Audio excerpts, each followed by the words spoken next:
अशोक।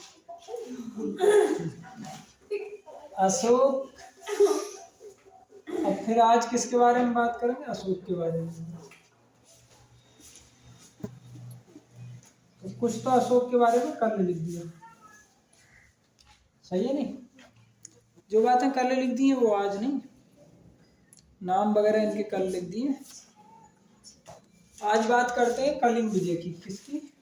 अशोक ने क्या किया? कलिंग विजय दिखा।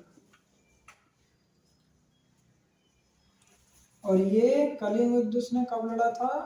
261 ईसा पूर्व में। 261 ईसा पूर्व में। इसमें 2 लाख लोग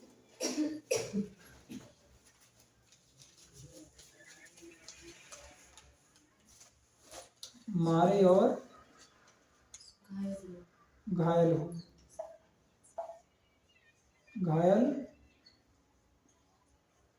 हुए,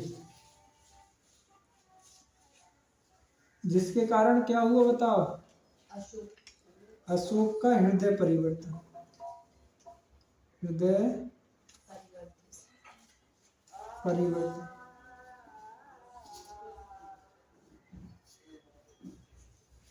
अशोक का।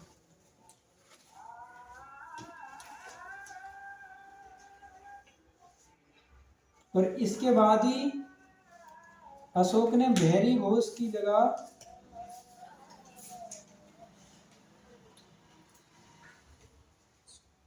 धम्म घोष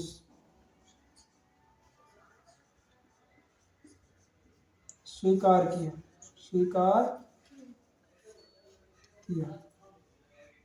मतलब उसने बौद्ध धर्म अपना लिया। इसके बाद इसमें शासक कौन था कलिंग का इस समय? नंदराज। कौन था?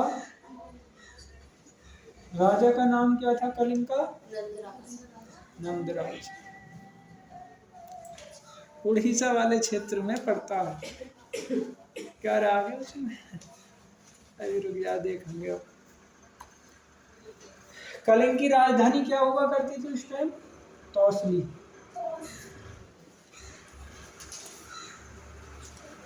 इन्होंने उस पर आक्रमण कर लिया, ठीक है नहीं? क्या कर लिया? उस पर आक्रमण कर लिया। फिर इस वाले युद्ध का वर्णन किसमें किया गया है? कलिंग युद्ध का वर्णन 13वें शिलालेख में। 13वें शिलालेख में युद्ध का वर्णन किया है।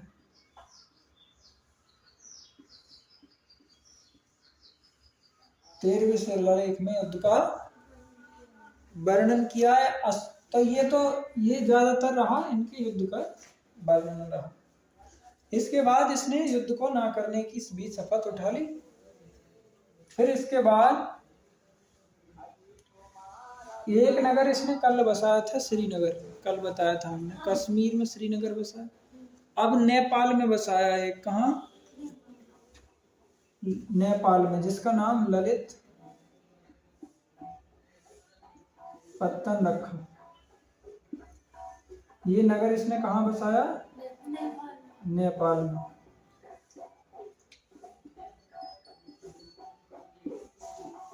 नेपाल में ललित पत्तन नगर इसने बसाया। और इन्होंने अपना अशोक चक्र बनाया। तो अशोक चक्र है ना इनका, उसमें कितनी तीलियां हैं? अशोक चक्र। हाँ, तो अशोक चक्र है वो। धर्म चक्र बताया इन्होंने। क्या बताया? धर्म चक्र, जिसमें क्या है?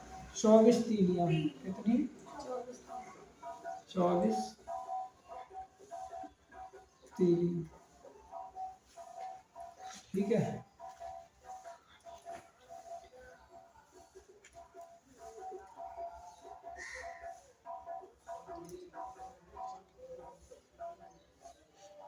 और इसे कहाँ लगाया गया था? सारनाथ में लगाया गया। किसे?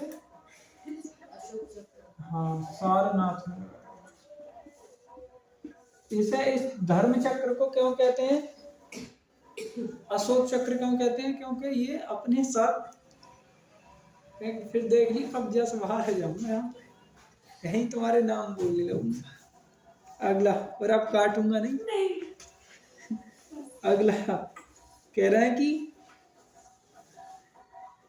अशोक चक्र धर्म चक्र का वर्णन करता है। 24 तीलियां हैं, हर एक चक्र, ये चक्र जो है हर एक शिलालेख में मिलता है।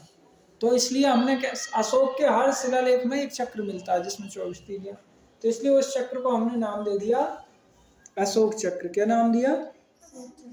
अशोक चक्र। ये बात बताई दी कि जब हृदय परिवर्तन हो गया तो भैरी घोष की जगह इसने धम्म घोष स्वीकार किया। तो फिर इसके बाद अशोक की पत्नी का नाम अगर बताएं, वैसे अशोक की माता का नाम सुभद्रांगी। क्या है? माता का नाम लिखो पहले, माता का नाम क्या नाम है माता का? सुभद्रांगी।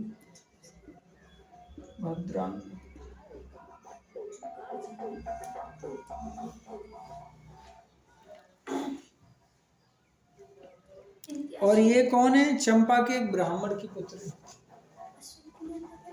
हाँ, चंपा की ब्राह्मणी की पुत्री है,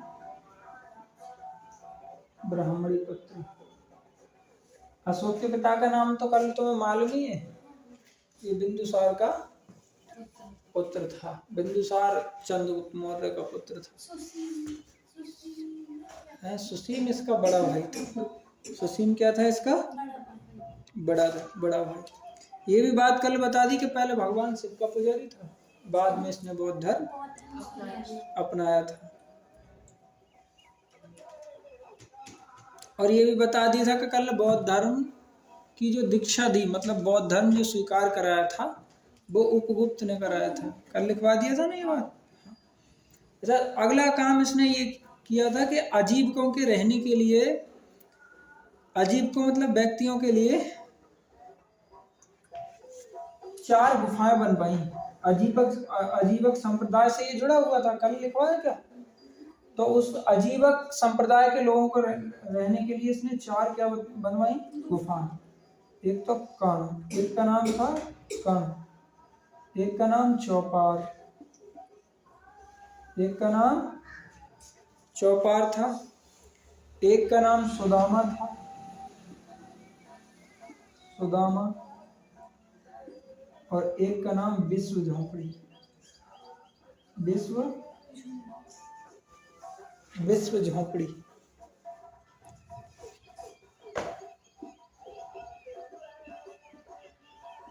ये 4 गुफाएं बन गई।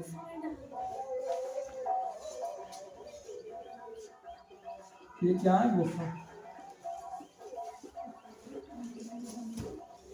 सही है नहीं? ये 4 गुफाएं किन के लिए? अभी अजीबकों के लिए, अजीबक संप्रदाय के जो लोग हैं, महात्मा साधु, उनके लिए बनवाई ताकि वो रह सके। फिर अशोक ने जब बौद्ध धर्म स्वीकार कर लिया, अरे लिख लियो, जब अशोक ने क्या करा? बौद्ध धर्म स्वीकार कर लिया,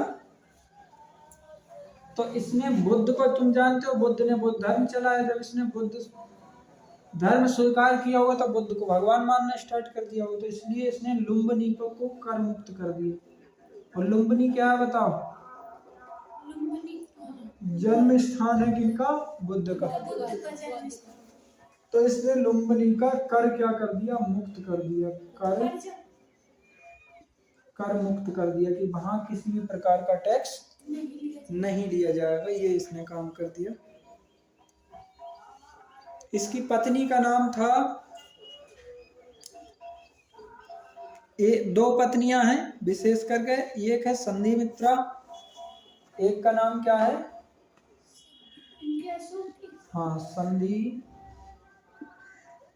मित्रा। दूसरी पत्नी का नाम है कारुबाकी। क्या नाम है? कारुबाकी।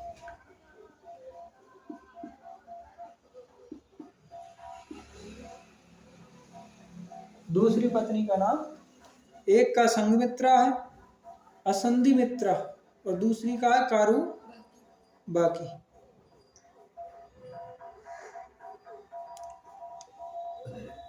इसका इसके पुत्र का तो कोई चर्चा नहीं दी है, इसका पुत्र है, इसके पुत्र का नाम तीवर है, ये पुत्र है इसका। क्या है ये? पुत्र, मतलब इसकी इस वाली पत्नी से एक पुत्र था, इसका नाम था असंधि मित्र। क्या नाम था? कारावाक। अब असंधि मित्रा के कोई पुत्र की और उसकी जिक्र नहीं है, लेकिन तीवर नाम का पुत्र उसका कारुबाकी का था। एक अन्य पत्नी थी तीसरी, जिसका नाम नाग देवी था। क्या था? नाग देवी। चलो यहाँ ही लिख देते हैं सब पत्नी, इस वाले पे लिख देते हैं पत्नी, जिसका नाम क्या था? नाग देवी। तो नाग देवी के दो बच्चे हैं, एक का नाम है महेंद्र और एक का नाम संघमित्रा। संघमित्र है, संघमित्रा। छाप लो, नालायक को छाप लो। ये महेंद्र और संघमित्रा इसलिए लिखवाया है क्योंकि ये श्रीलंका में बौद्ध धर्म का प्रचार करने गए थे।